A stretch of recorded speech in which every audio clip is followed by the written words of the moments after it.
At our baby's naming ceremony, my in-laws changed the program last minute and inserted a family blessing that erased my cultural traditions entirely. When I objected, my husband said, "Let them have this, it's important to them." So, I let them have it. Then I scheduled a second ceremony, just mine, just my family, and just what I needed. And they weren't invited. I'm Marissa. I'm 34. I live in Savannah, Georgia with my husband, Ryan, who's 36. We met 7 years ago at a city volunteer cleanup event. He picked up trash like it was holy work. We hit it off over coffee that same day, and 6 months later, we were a couple. Ryan's family is white, old-school Southern, with that polite on the outside thing.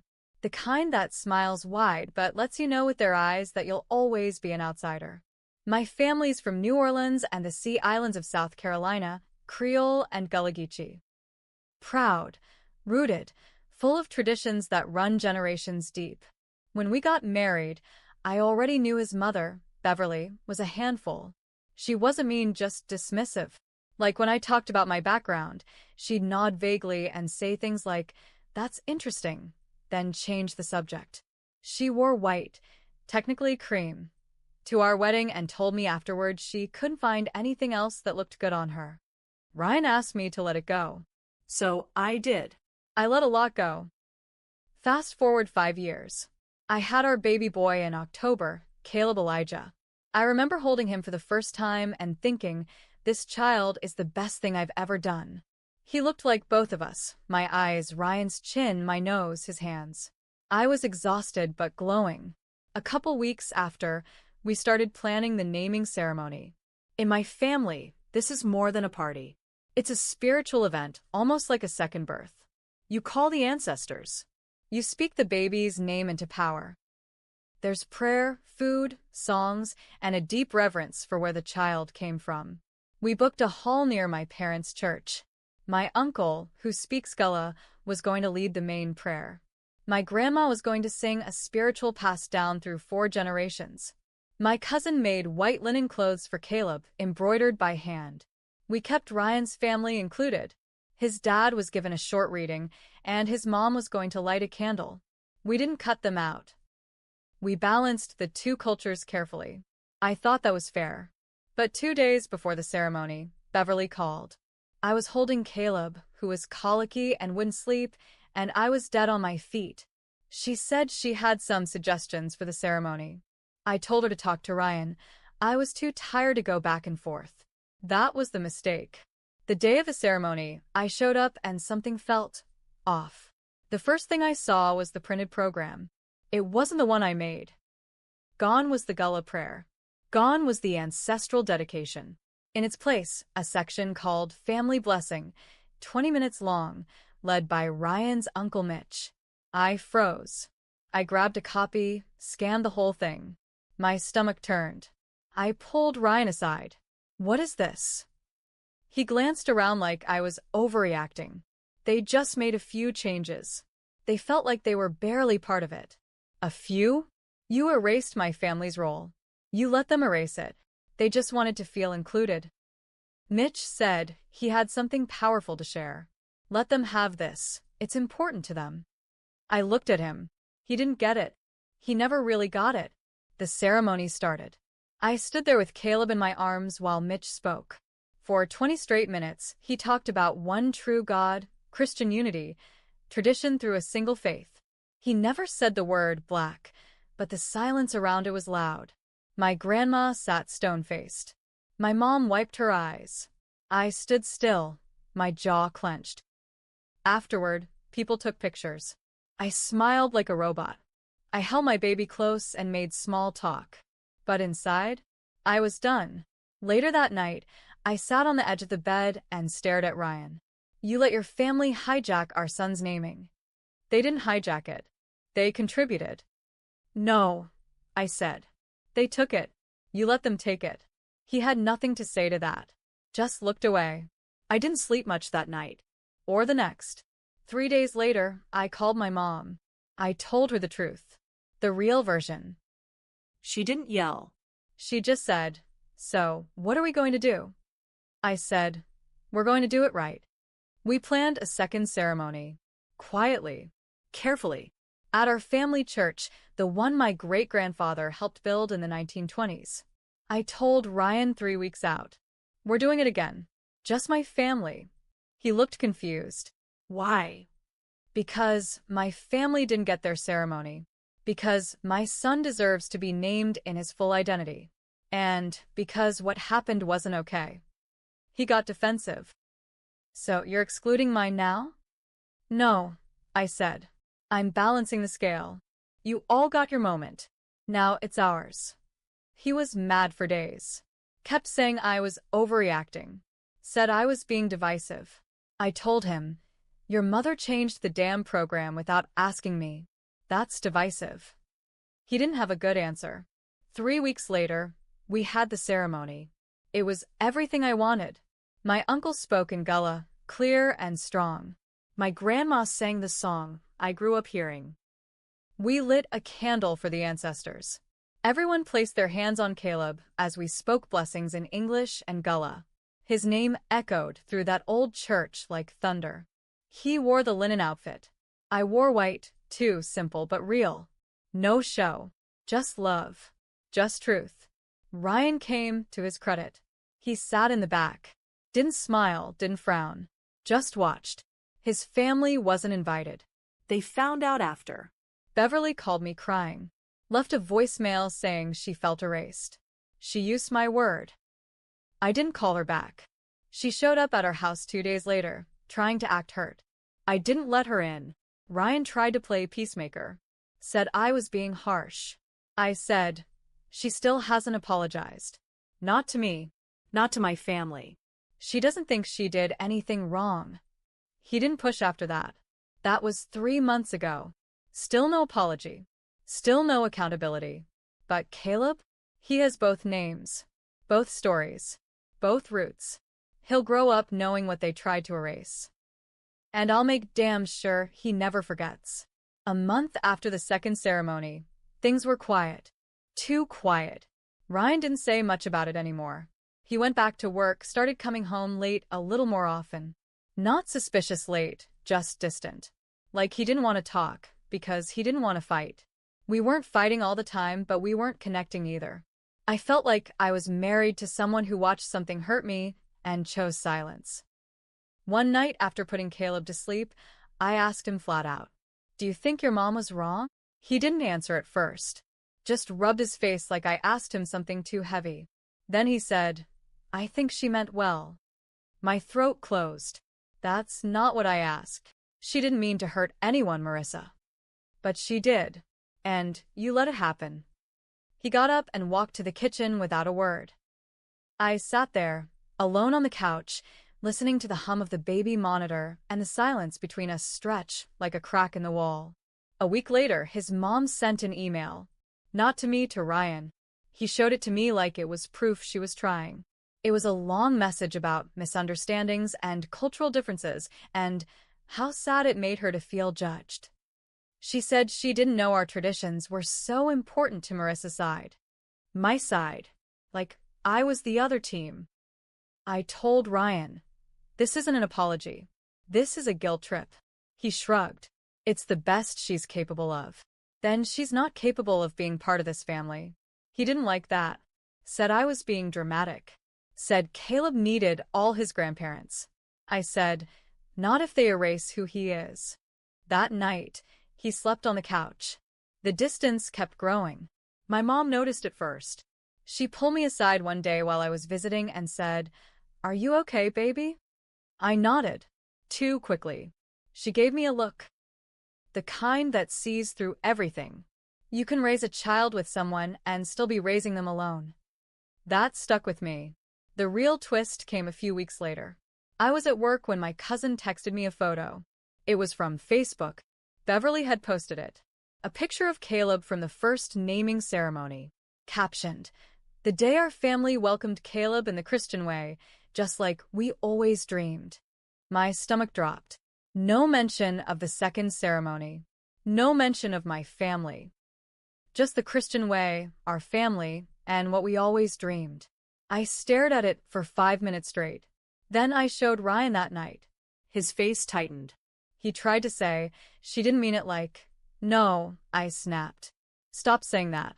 She meant it exactly like that. I picked up my phone and commented on the post. This was the ceremony where my family's cultural blessings were removed without permission. Caleb was later named again in a ceremony that honored both his roots. Please don't erase our son's heritage for likes. It blew up. Her friends started commenting. Some defended her. Some asked questions. A few messaged me privately saying they had no idea there was another ceremony. Ryan's phone didn't stop buzzing for 2 days. His mother? She deleted the post. And then she showed up again. This time with Ryan's dad. Knocked on our door during dinner. Ryan opened it, looked back at me like, what do I do? I stood up and walked to the door. You need something? I asked. Beverly said, we need to talk. No, I said. You need to listen. She tried to interrupt. I cut her off. You hijacked our son's ceremony. You pushed aside my family's traditions. You posted about it like you did something holy, while completely ignoring the ceremony where he was actually named with love and with truth. I didn't mean, I don't care what you meant. I care what you did, and what you refused to own. She looked at Ryan. Are you going to let her talk to me like this? He looked at her, then looked at me. He didn't say a word. I closed the door. Behind it, Caleb started to cry. I picked him up, held him to my chest, and whispered, you are whole, no matter who tries to slice you in half. Ryan sat back down at the table, quiet, staring at his plate. We were both thinking the same thing. This wasn't over. A few days after I shut the door on Beverly and her husband, Ryan stopped wearing his wedding ring. It was subtle at first. He said he forgot it after a workout, then that he took it off while washing dishes. Then he misplaced it. But I knew what it meant. It was a statement without words. We'd barely touched each other in weeks. Everything felt like business, co-parenting, bills, schedules. But there was no warmth. No partnership. One night, I sat him down and asked, do you still want this? Us. He didn't answer right away, just stared at his hands. Finally, he said, I don't know how to make this better. That wasn't a yes. It wasn't a no. It was a cop-out. I asked him, did you ever stand up to your family for me? Even once? He said, I tried to keep the peace. And that meant letting them rewrite my family out of our son's life. He looked at me then, really looked at me, and said something I'll never forget. They're never going to change. I just hoped you'd stop fighting them. It was like being slapped. I stood up. So, you want me to go along with being erased? I want things to be normal. No, I said, grabbing my keys. You want things to be easy. I took Caleb and drove to my parents' house that night. I didn't tell Ryan how long I'd be gone. The next morning, I woke up to a message from Beverly. Not a text. A voice memo. I sat on the edge of the bed in my old room and listened. She was crying. Not performative sobbing, but real, shaking, broken crying. I messed up, she said. I wanted so badly to feel connected to Caleb that I pushed too hard. I made it about me, and I didn't see what I was erasing. I see it now. I don't expect forgiveness, but I needed to say it. I'm sorry. I played it twice. Then again. I didn't know what to feel. Later that day, Ryan showed up. Alone. No suitcase. No flowers. Just him, standing on my parents' porch like a kid waiting for discipline. He sat across from me in the living room and said, she finally said the words. I don't know if it's too late, but I think it matters. I asked him, why did it take this long? He said, because you're stronger than me. And I hid behind that. That hit deep. We sat in silence for a long time. Caleb crawled on the carpet between us, giggling at something invisible. His laugh cut through the heavy air like sunlight through a storm. Then Ryan said something else. I talked to a lawyer. I froze. About custody? No, he said quickly. About mediation. I wanted to understand what would happen if you didn't want to stay married. I stared at him. Do you want to stay married? He didn't flinch. I want to be worthy of staying married, he said. But I'm not sure I am. I didn't answer. I didn't cry. Because I was still deciding, too. That night, I put Caleb to bed at my parents' house. Then I stepped outside and called Beverly. She answered fast. Marissa, I meant everything I said. I heard the message, I said. It was a start. She was quiet.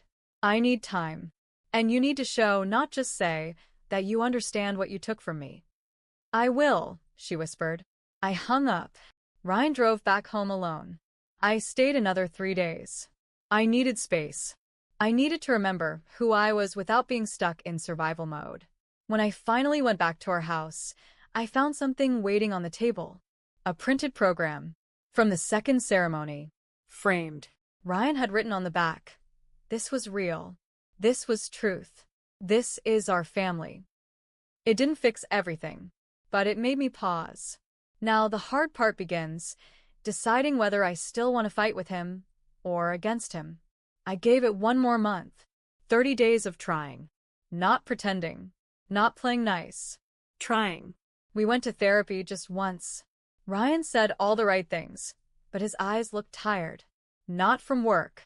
From guilt. Or maybe from holding in too much for too long. I told him I needed consistency. Apologies were nice, but change was better. He said he understood. But he still flinched every time I brought up race. Culture. His family. It was like a wall he couldn't climb, no matter how many handholds I gave him. One night, we were sitting in the backyard, watching Caleb play in his little sandbox. The sunset painted the trees orange, and for a second, everything felt okay. Then Ryan said, maybe we could do a renewal ceremony.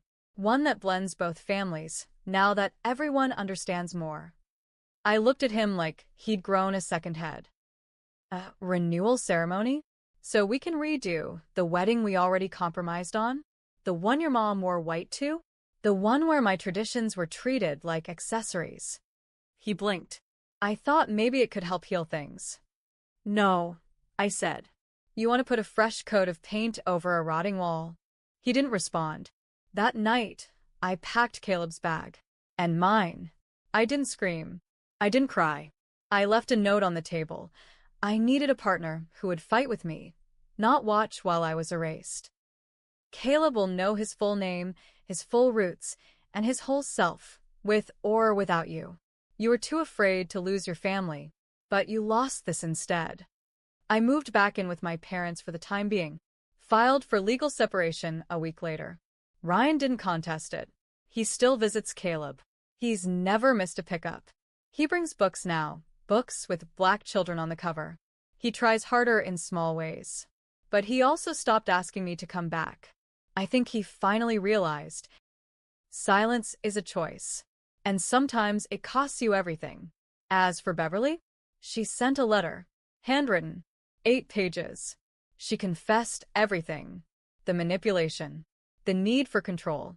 The fear that her grandson would grow up different. She said, I couldn't accept that he wouldn't be just like us. I tried to erase what made him whole. I don't deserve your forgiveness, but I will spend the rest of my life trying to earn it. I haven't written her back. Because some things are earned slowly. But I kept the letter. Caleb's going to read it one day. He'll know what was taken. He'll know what was reclaimed. He'll know his mom didn't let anyone write over his story. And me? I thought I was taking revenge. But really, I was making space for truth, for heritage, and for a life where my son will never have to shrink himself for anyone. Not even family.